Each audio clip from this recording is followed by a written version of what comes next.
Señor. Muy buenas tardes, amados ministros, pastores y hermanos en general. Sean ustedes bienvenidos una vez más a su contacto teológico bíblico y le damos paso a nuestro amado pastor y profesor del Nuevo Testamento, Juan José Muro. Muy buenas tardes. Les saludamos desde su programa Contacto Teológico del Ministerio de Restauración Doctrinal a las Naciones, desde la nación ecuatoriana, la ciudad de Ambato. El día de hoy me encuentro juntamente con la hermana Yasmín Baca, la hermana Judith, la hermana Mariana y la hermana Clara, de lo cual vamos todos a participar a través de la televisión cristiana, dando una pequeña enseñanza sobre la doctrina del hombre, la doctrina de la antropología en la Biblia. Y el día de hoy vamos a estudiar sobre la parte material del hombre, el futuro para el cuerpo humano de los creyentes. Y quiero decirles que es un futuro esperanzador, pero no es así para todos los hombres de esta tierra. Queremos saludar a todos nuestros pastores en el Ecuador, en Sudamérica, Centroamérica y Norteamérica. Queremos saludarlos y bendecir sus ministerios y sus hogares. Antes de comenzar esta enseñanza, vamos por favor a orar a Dios.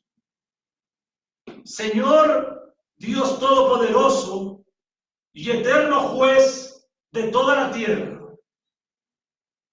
usted es el Dios Espíritu e infinito e inmutable y Espíritu. Usted es la sabiduría. Y usted, amado Señor Jehová, es nuestro Padre. Y esta tarde queremos acercarnos a usted a través de la segunda persona de su divinidad, nuestro Señor Jesucristo. Amado Padre,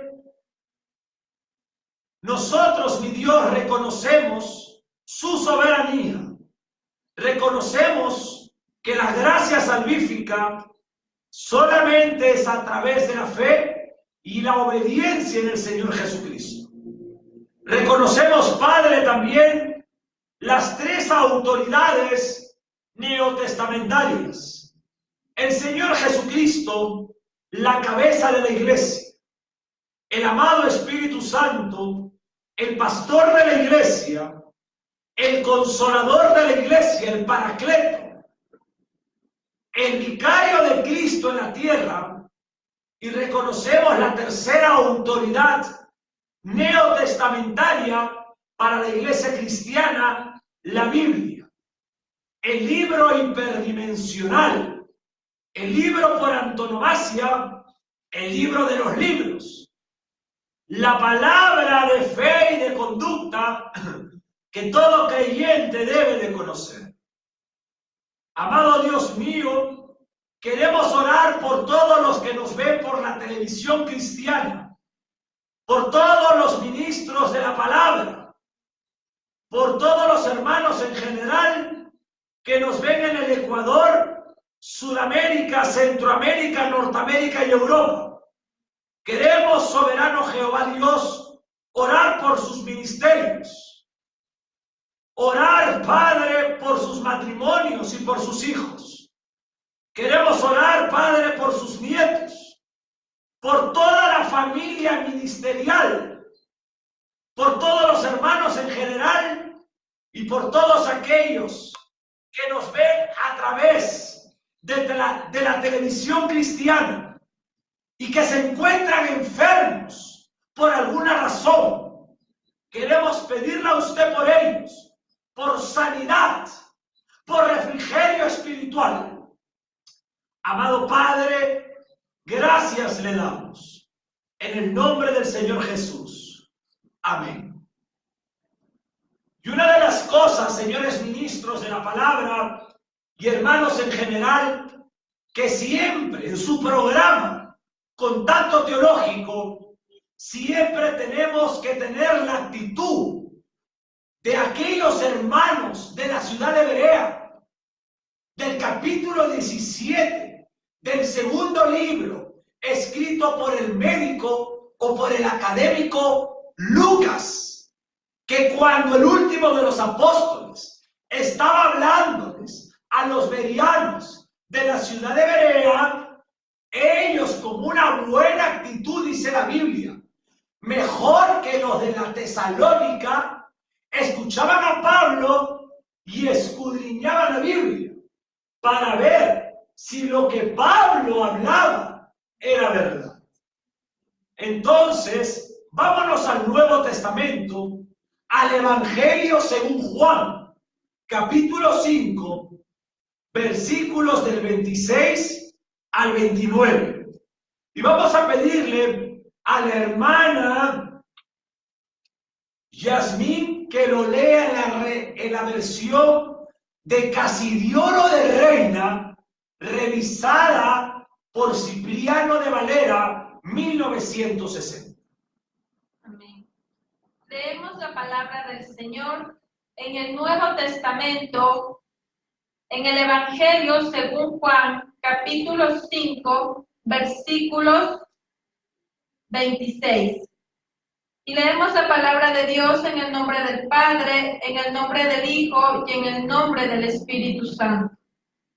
De cierto os digo, viene la hora y ahora es, cuando los muertos oirán la voz del Hijo de Dios, y los que la oyeren vivirán. Porque como el Padre tiene vida en sí mismo, así también ha dado al Hijo el tener vida en sí mismo. Y también le dio autoridad de hacer juicio por cuanto es el Hijo del Hombre.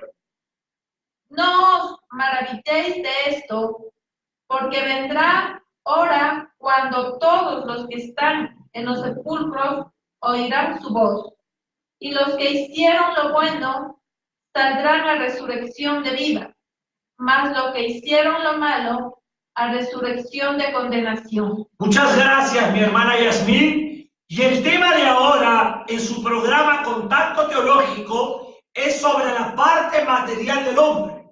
Y estamos aplicando la doctrina de la antropología bíblica o la doctrina del hombre. Ahora le vamos a pedir a la hermana Judith que lo lea en la versión de la traducción del lenguaje actual, que es la TLA. Tenga la amabilidad, mi hermana Judith. Vamos a leer la gloriosa palabra del Señor en traducción del lenguaje actual. San Juan 5:26. Porque de Dios mi Padre tiene poder para dar la vida a mí, me ha dado ese poder. También ha dado autoridad para juzgar, pues yo soy el Hijo del Hombre. No se sorprendan de lo que les digo, porque va a llegar el momento en que los muertos oirán mi voz y saldrán de sus tumbas. Entonces los que hicieron lo bueno volverán a vivir y estarán con Dios para siempre. Pero los que hicieron lo malo volverán a vivir para ser castigados. Muchas gracias, mi hermana Judith. La Biblia, que es la palabra de Dios, que es inspirada por Dios, nos enseña, amados hermanos y damas y caballeros, que llegará el momento que todos los hombres seremos resucitados. Y la muerte forma parte de la experiencia del pecado. El hombre muere porque es pecador. Al principio, Dios creó al hombre para que no muriese. Lo creó para que tuviese una vida perpetua. Sabemos que la muerte es la separación de la parte material a la parte inmaterial. La vida perpetua del hombre se sustentaba mediante el alimento del árbol de la vida, Por tanto, ese hombre podía vivir perpetuamente. La muerte no era experiencia del hombre. La muerte se introdujo en el hombre a través del pecado.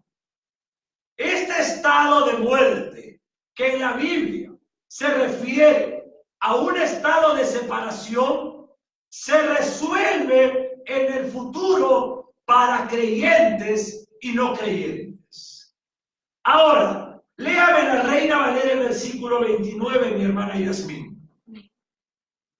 Y los que hicieron lo bueno saldrán a resurrección de vida, mas los que hicieron lo malo a resurrección de condenación. Acá observamos que existen dos elementos de vida después de la muerte física del hombre. Habrá una resurrección, hermanas, para justos y una resurrección para injustos. La Biblia es clara que todos los seres humanos seremos resucitados en el tiempo postrero. Unos para resurrección de vida y otros para resurrección de muerte. Existe, y esto es muy importante entenderlo, un programa diferencial de resurrecciones para los creyentes. Este programa diferencial de las resurrecciones comenzó con la resurrección del Señor Jesucristo en las primicias. Luego, los que son de Cristo en su venida, etc. En resumen, hay una resurrección de muertos en el futuro. Para una vida que concluye o para una vida que perdurará para siempre. Algunos, dice la Biblia, para un estado de condenación y otros para resurrección para vida. Léame, por favor, mi hermana Yasmín. Vámonos al Antiguo Testamento, al libro del profeta de Daniel, capítulo 12, versículo 2. Y este es un tema que tiene que ser explicado de una manera como un cirujano en un quirófano. Tenemos que hacerlo despacio para poder entender sobre la resurrección. Tenga usted la gentileza. Daniel capítulo 12, versículo 2. Y muchos de los que duermen en el polvo de la tierra serán despertados, unos para vida eterna y otros para vergüenza y confusión perpetua. Excelente, porque eso nos abre un panorama sobre la vida de ultratumba. Por ejemplo, la disciplina, hermanas, hay una disciplina que se llama la tanatología. La disciplina de la tanatología es el estudio de la vida de ultratumba. Por ejemplo, los egipcios enterraban a sus muertos en sus sepulcros con armas y comida, porque creían en una vida de ultratumba. El Dios del cielo, el único Dios soberano y verdadero, a través de la Biblia, de su libro escrito, en un tiempo de unos 1400 años y unos años más, por 37 o posiblemente 40 autores humanos, nos habla que hay una vida después de esta vida. La vida de ultratumba, la vida del más allá. Nos habla entonces, antropológicamente, que el hombre está compuesto de una parte material, que es la parte biológica, la parte corpórea, la parte anatómica y la parte inmaterial, que es la parte espiritual, el espíritu y el alma. Y habla la Biblia, tanto el Antiguo Testamento como el Nuevo Testamento, de que unos serán resucitados para vida eterna y otros pasarán a una eternidad de condenación. Y hay una gran verdad. con todo respeto, de la doctrina del hinduismo, de la doctrina del budismo, que sean árabes, musulmanes, seguidores del Corán, seguidores del Dalai Lama, aquellos que creen en la reencarnación, aquellos que son ateos, aquellos que son agnósticos, aquellos que son filósofos, académicos, matemáticos, aquellos que pertenecen dentro del catolicismo romano. No importa en qué religión, en qué secta, cuál sea su ideología, cuál sea su cosmovisión de mirar el mundo, el Dios creador de la vida le dice a usted y le dice a mí que el día de mañana va a haber una resurrección de muertos, unos para vida eterna y otros para condenación de muerte.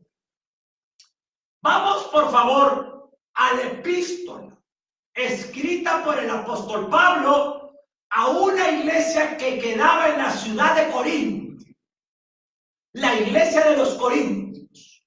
Primera de Corintios, capítulo 15, versículos del 22 al 28.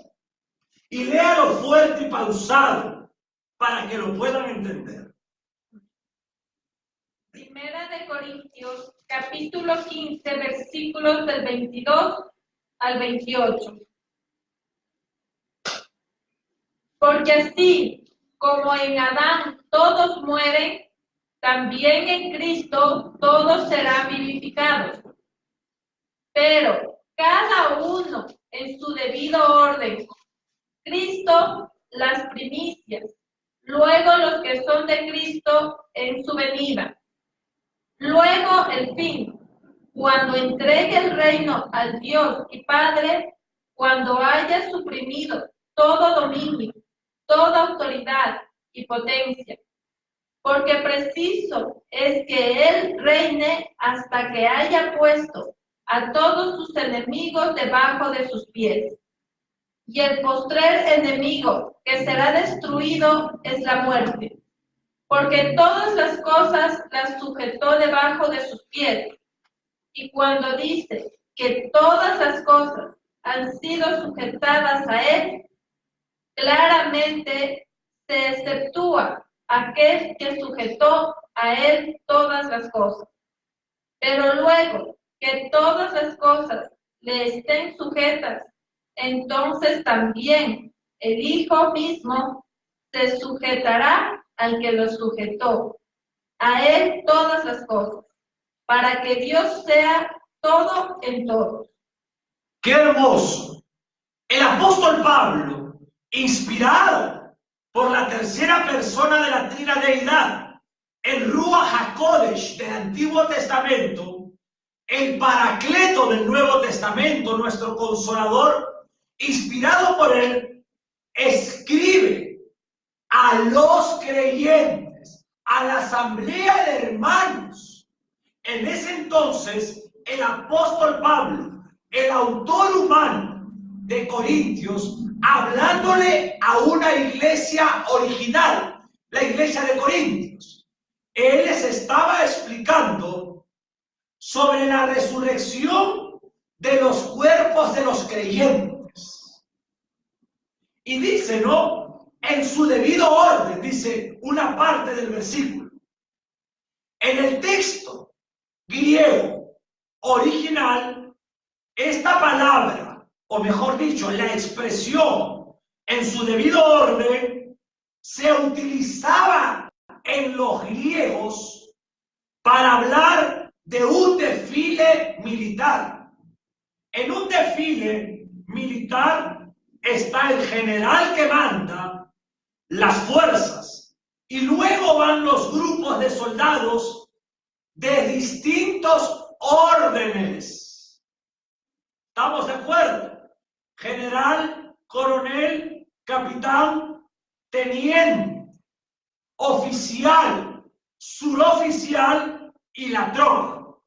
A eso se refiere cuando Pablo está hablando a los corintios sobre la resurrección del cuerpo del creyente cuando dice en su debido orden. Un desfile es una sucesión, mejor dicho, ordenada de tropas. Y es así como se utiliza en este versículo. Quiere decir que hay un programa de resurrección. Por favor, apunte. Existe un programa de resurrecciones. En este programa de resurrección, el primer elemento, yo diría, con mucho respeto, con mucho temor, pero quiero simbolizarlo para poderlo entender. Fue el general, el jefe de este ejército, es decir, aquel personaje que hace 2000 años venció en la cruz del Calvario a Satanás.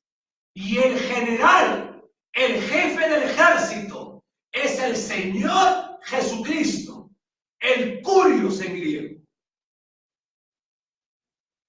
Algunos teólogos, quiero dar un hincapié, algunos teólogos dicen que el Señor Jesucristo en las primicias, en plural, o sea, dicen que el Cristo, las primicias, en plural, y tendría que relacionarse no solo con la resurrección del Señor Jesús, sino también, dicen ellos, con la resurrección de aquellos que resucitaron después de la resurrección del Señor Jesús, cuyos sepulcros se abren y ellos se manifiestan a distintas personas en Jerusalén. Esto es lo que piensan algunos teólogos. Yo no puedo aceptar estos términos porque yo no tengo ningún tipo de evidencia teológica que se haya reproducido de alguna resurrección definitiva de algún tipo de creyente. Es por eso que yo no puedo aceptar a estos teólogos que piensan de esta manera.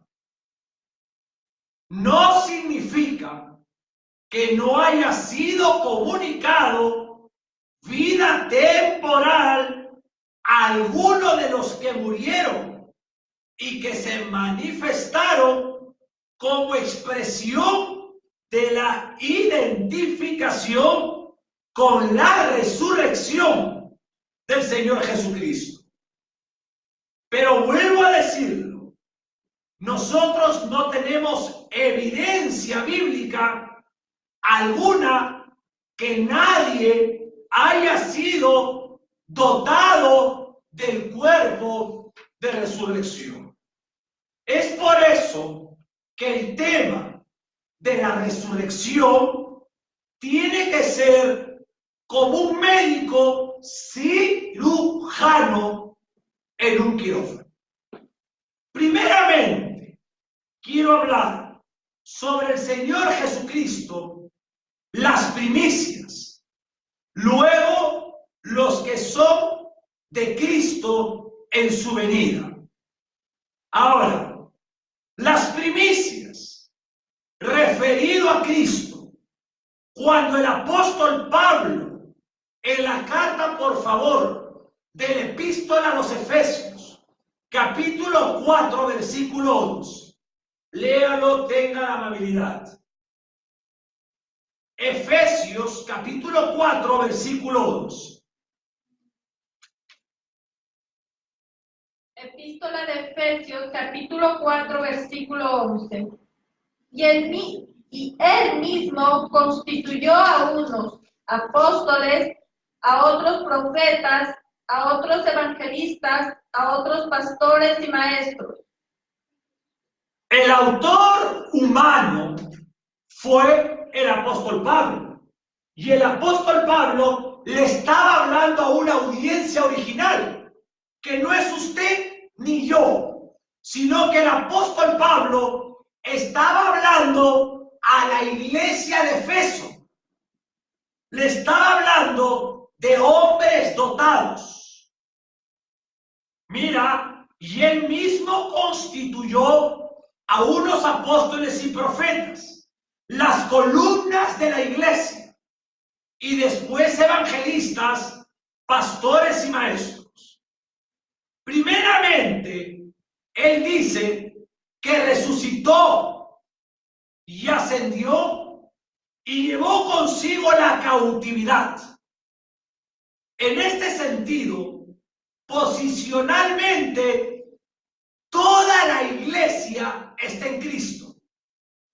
Posicional, no realmente, porque existen gentes que vienen a la iglesia y no han sido convertidos. Quiero volverlo a explicar. Cuando el apóstol Pablo habla de hombres dotados, en Efesios capítulo 4:11, y yo quiero hablar, primeramente, él dice que el Señor Jesucristo resucitó y ascendió a los cielos, y que el Señor Jesucristo llevó consigo, ¿qué? La cautividad. Esta palabra, literalmente, mis hermanas, en el griego es el sentido posicionalmente, de posición. Toda la iglesia está en Cristo Jesús. En un sentido posicional. Hablo de la iglesia, no de la gente que viene a la casa de oración y no están convertidos. Hablo de la remanente.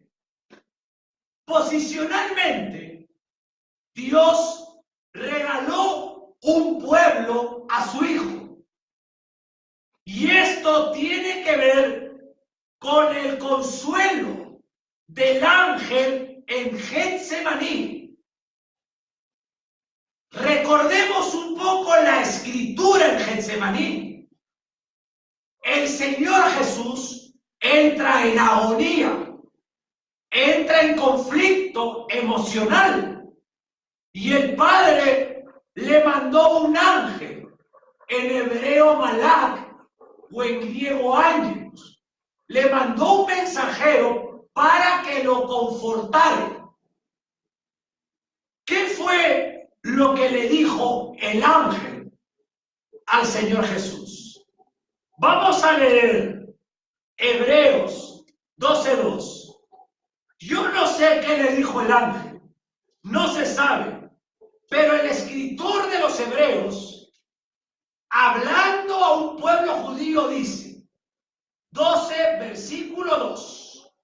Puestos los ojos en Jesús, el autor y consumador de la fe, el cual por el gozo puesto delante de él sufrió la cruz, menospreciando el oprobio, y se sentó a la diestra del trono de Dios. ¿Se dan cuenta? La palabra oprobio es vergüenza, es humillación. Déjeme decirles algo. Aquellos hebreos acostumbrados al sistema levítico ahora deberían entregarse completamente al Señor Jesucristo, olvidando todo apego o esperanza a un sistema que ya había caducado, que ya estaba nulo, que era el sistema levítico. Y el Señor Jesús es el único que pudo vencerlo. Él es el autor, como dice el libro de los Hebreos o el libro de los judíos, escrito para judíos en el capítulo 12. Él es el autor y realizador de la fe. El Señor Jesús, el que da origen a la fe y quien la hace real por lo que completaría del todo y llevaría a la perfección absoluta.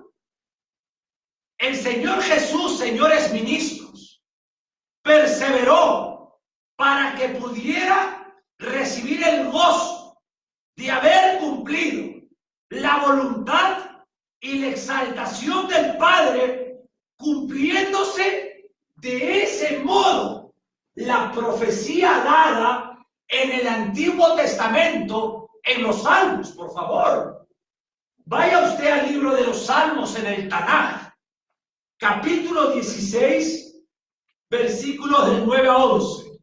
Amén. El libro de los Salmos, capítulo 16, versículo 9. Se alegró por tanto mi corazón y se gozó mi alma. Mi carne también reposará confiadamente, porque no dejarás mi alma en el Seol, ni permitirás que tu santo vea corrupción.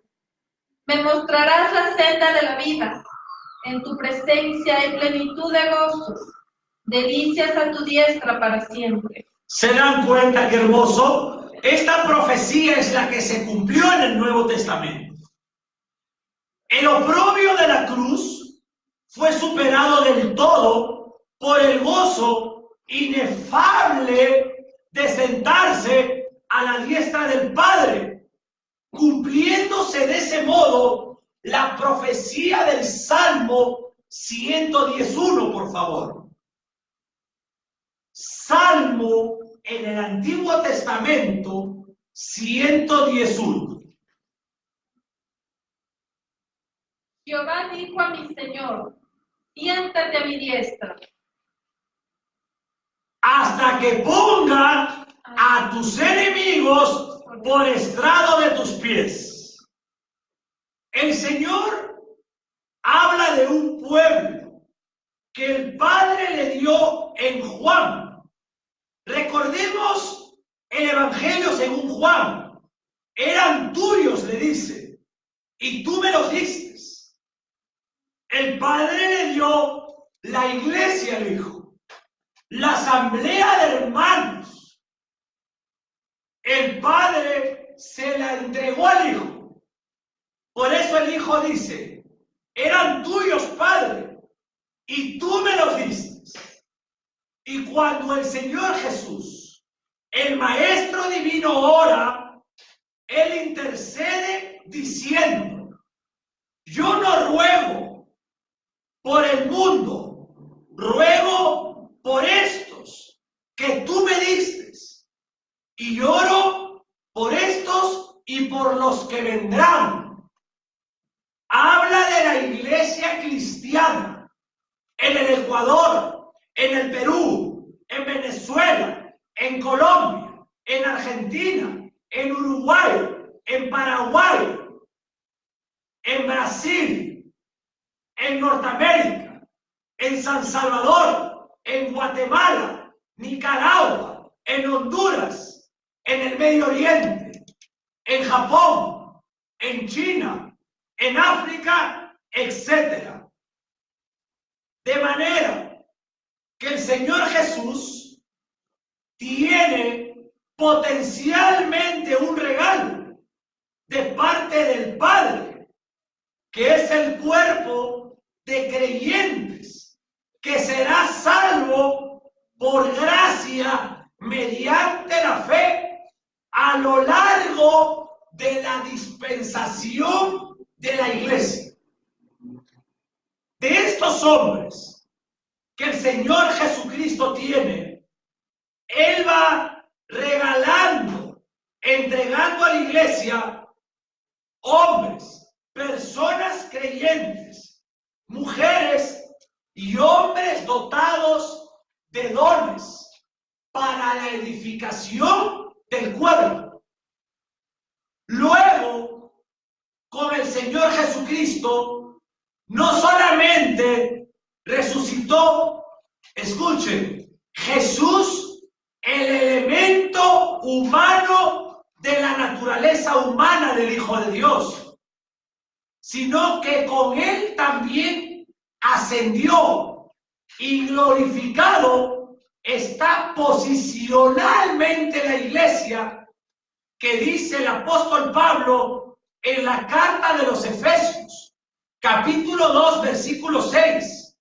Y juntamente con él nos resucitó y asimismo nos hizo sentar en lugares celestiales en Cristo Jesús. Lean. Efesios capítulo 2, versículo 6. Y juntamente con él nos resucitó, y asimismo nos hizo sentar en lugares celestiales con Cristo Jesús. ¿Se dan cuenta? De manera que en las primicias no tenemos que estar buscando grupos de personas potencialmente. Cristo es la cabeza de un cuerpo. De manera que las primicias, plural, tienen que ver con la resurrección de la cabeza, que es Cristo. Segundo, en segundo lugar, el programa de resurrección. Luego, los que son de Cristo en su venida, referidos a dos grupos de gentes. La primera es la primicia en Cristo. Ahora estamos estudiando en el programa de la resurrección a los que son de Cristo en su venida. Hay dos grupos de gentes. La primera, el grupo de la iglesia. La iglesia será resucitada. Los que han dormido en el Señor serán llamados a resurrección para que suban y se encuentren con Cristo en el aire. Y dice Pablo en Primera de Tesalonicenses capítulo 4, estaremos siempre con el Señor. Segundo grupo. El segundo son los que son suyos, salvos de la antigua dispensación, del Antiguo Testamento, que resucitarán necesariamente para entrar y disfrutar de las promesas del reino milenial del Señor Jesucristo aquí en la tierra. Este tema tiene que ver con la doctrina de la escatología bíblica. La doctrina de la escatología bíblica estudia las profecías de la Biblia. Y casi, hermanas, el 60% de la Biblia es historia del futuro. Por ejemplo, Jehová juró a Abraham. Y si Jehová le juró a Abraham una tierra prometida, Jehová es fiel y verdadero para cumplirlo. Desde ahí hay promesas escatológicas. Y si nos damos cuenta, hay un programa de resurrecciones. No es que la resurrección es, con todo respeto, cualquier cosa. Hay un programa de resurrección que está escrita en la Santa Escritura. La primera gran verdad bíblica es que los creyentes seremos transformados. Vámonos a la epístola de Pablo a los Corintios, capítulo 15, por favor, versículos 51 y 53.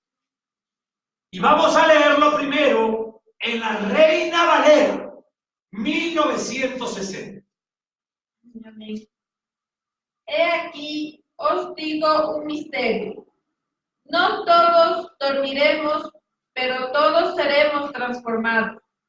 En un momento, en un abrir y cerrar de ojos, a la final trompeta.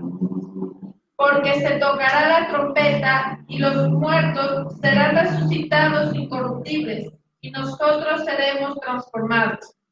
Porque es necesario que esto corruptible se vista de incorrupción y esto mortal se vista de inmortalidad. ¡Qué hermoso! Precioso los mensajes. Pero quiero leer el versículo 51 de la traducción del lenguaje actual, mi hermana Judith.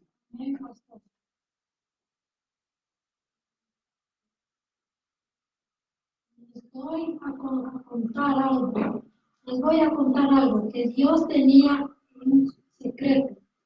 No todos moriremos, pero todos seremos transformados en un abrir y cerrar de ojos. Cuando Cristo vuelva, se oirá el último toque de la trompeta, y los muertos volverán a vivir para no morir jamás, y nosotros seremos transformados. Dios cambiará estos cuerpos nuestros que mueren y se destruyen por cuerpos que vivirán para siempre y que nunca serán destruidos. Cuando esto suceda, se cumplirá lo que dice la Biblia. La muerte ha sido destruida. ¿Dónde está ahora su victoria?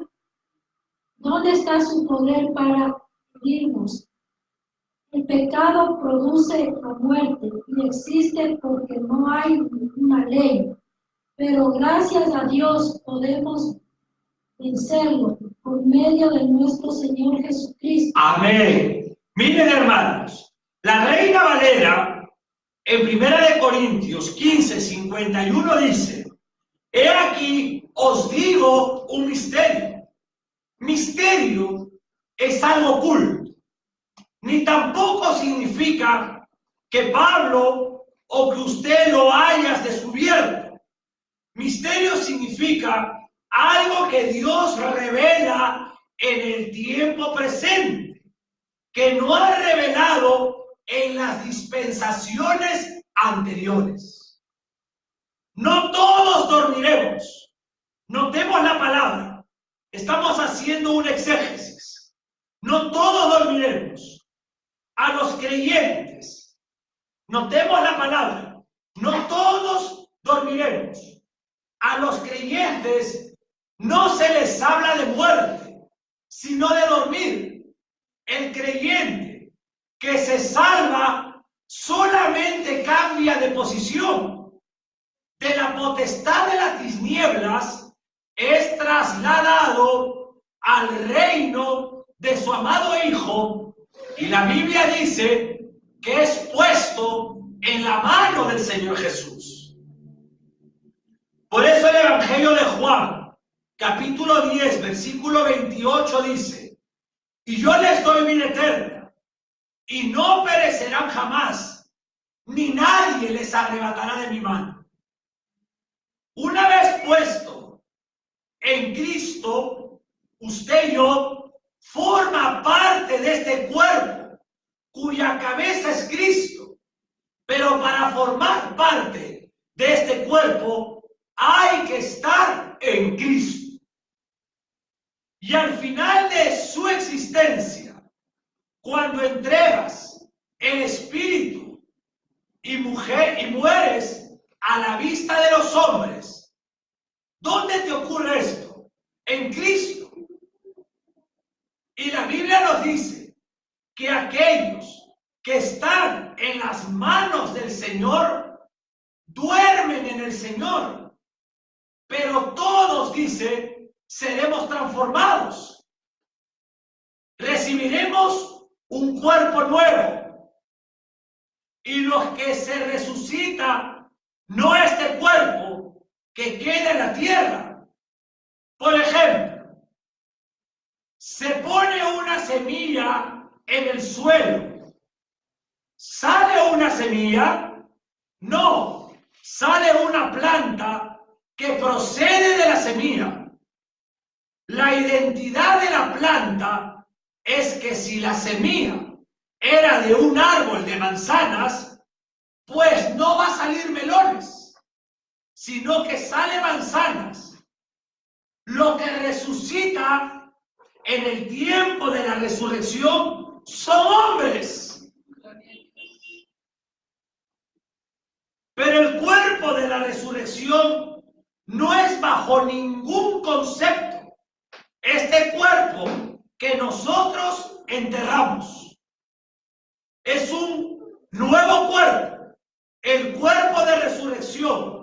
Podemos entenderlo por simple lógica. Imagínate a un cristiano en los tiempos de Nerón, en los tiempos del emperador Nerón. Ya este cristiano lo tiraron, por ejemplo, con todo respeto, en el circo, y vino un león, y el león descuartizó al cristiano en el circo y se lo comió. Lo que no se comió queda en la tierra, y en la tierra se desintegra. Pero la Biblia dice que ese hombre no quedará sin cuerpo, sino que resucitará. Y los creyentes, dice la Biblia, tendremos un cuerpo transformado, el cuerpo de resurrección. Escuchemos lo que dice el versículo 35. Sí, estamos ahí. Corintios capítulo 15, versículo 35.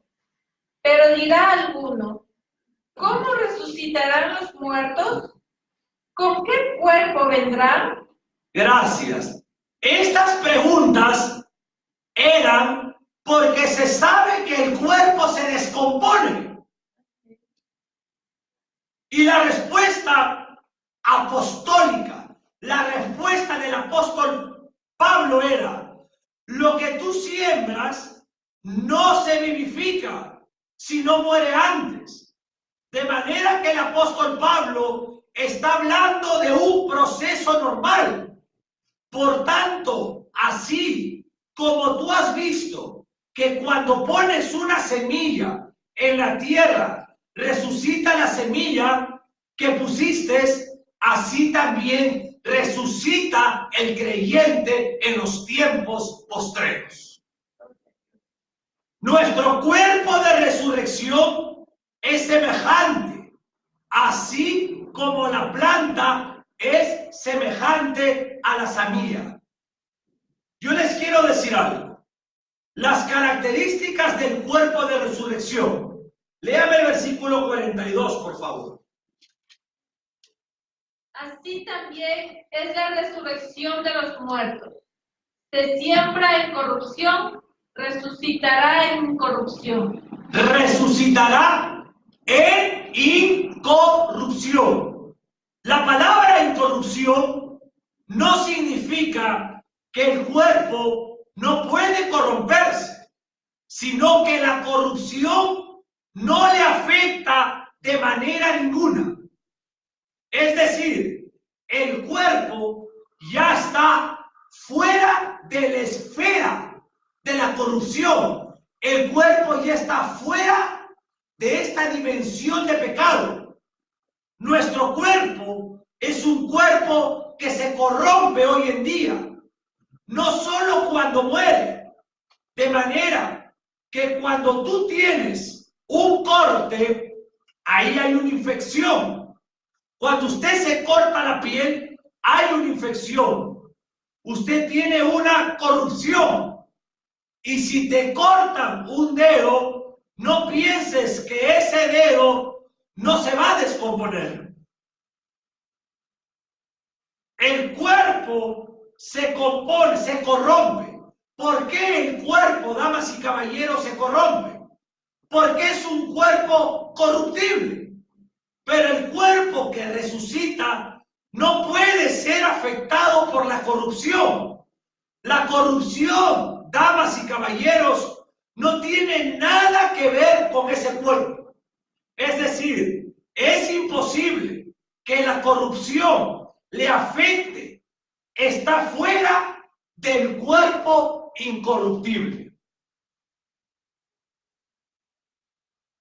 a veces puede ser difícil de entenderlo, pero tenemos que estudiarlo, tenemos que escucharlo, tenemos que investigarlo para entenderlo y enseñar las diferentes resurrecciones de la Biblia.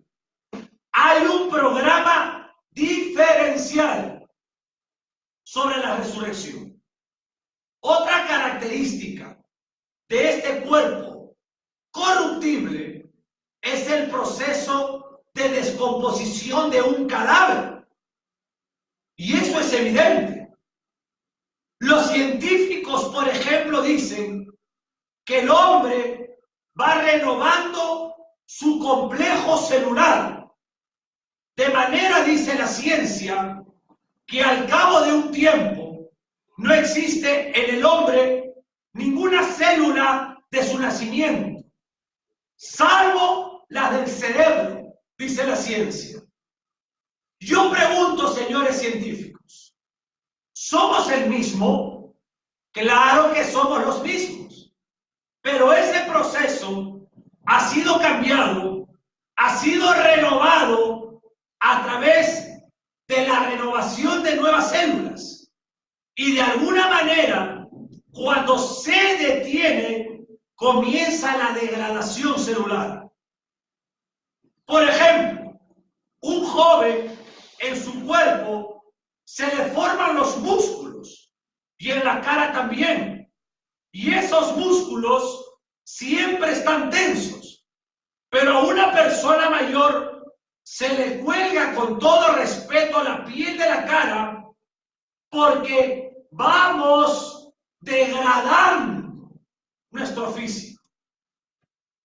Ahora, se siembra en deshonra y se resucita en gloria.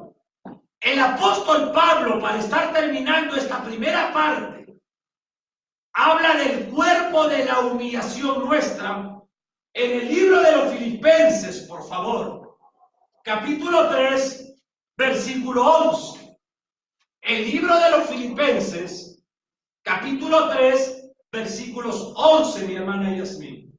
Si en alguna manera llegase a la resurrección de entre los muertos. De manera que nuestro cuerpo de resurrección es un cuerpo semejante. A ver, déjeme leerlo yo. En la cual transformará, dice, el cuerpo de la humillación nuestra. Filipenses capítulo 3, versículo 21. Léalo, por favor.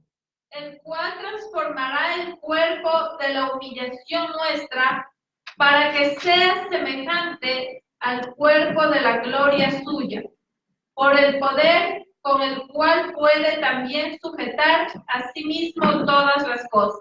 De manera que nuestro cuerpo de resurrección es un cuerpo semejante al cuerpo de resurrección del Señor Jesucristo. Gloria tiene que ver muchas veces en la Biblia con algo resplandeciente. Quiero volverlo a decir. La palabra gloria tiene que ver muchas veces en la Biblia con algo resplandeciente. Y esto tiene que ver con un aspecto glorioso. De manera que el cuerpo nuestro en el futuro, el cuerpo del creyente, el cuerpo del cristiano, será un cuerpo glorioso y también será un cuerpo en poder. Por eso, Primera de Corintios, capítulo 15, 43 dice: se siembra en deshonra, resucitará en gloria. Se siembra en debilidad, resucitará en poder. Qué hermoso, señores ministros de la palabra, armados hermanos en general y damas y caballeros. Es hermoso estudiar juntos, escudriñar e investigar, aplicando los principios de la hermenéutica, los principios del exégesis, escudriñando en las lenguas originales, y poder cada vez más juntos en su programa Contacto Teológico entender un poquito más la palabra de Dios. Últimas palabras, mi hermana Yasmín. Amados hermanos, pastores, ministros de la palabra del Señor, agradecerles por escucharnos a través de su contacto teológico. Les motivamos para que sigan continuando viendo su programa para instruirnos en justicia y en verdad, glorificando el nombre de Dios. Amén. Muchas gracias entonces a todos los que han dado su tiempo a través de la televisión cristiana. Nos despedimos desde el Ecuador. Les hacemos adiós. Que Dios les bendiga grandemente, hermanos.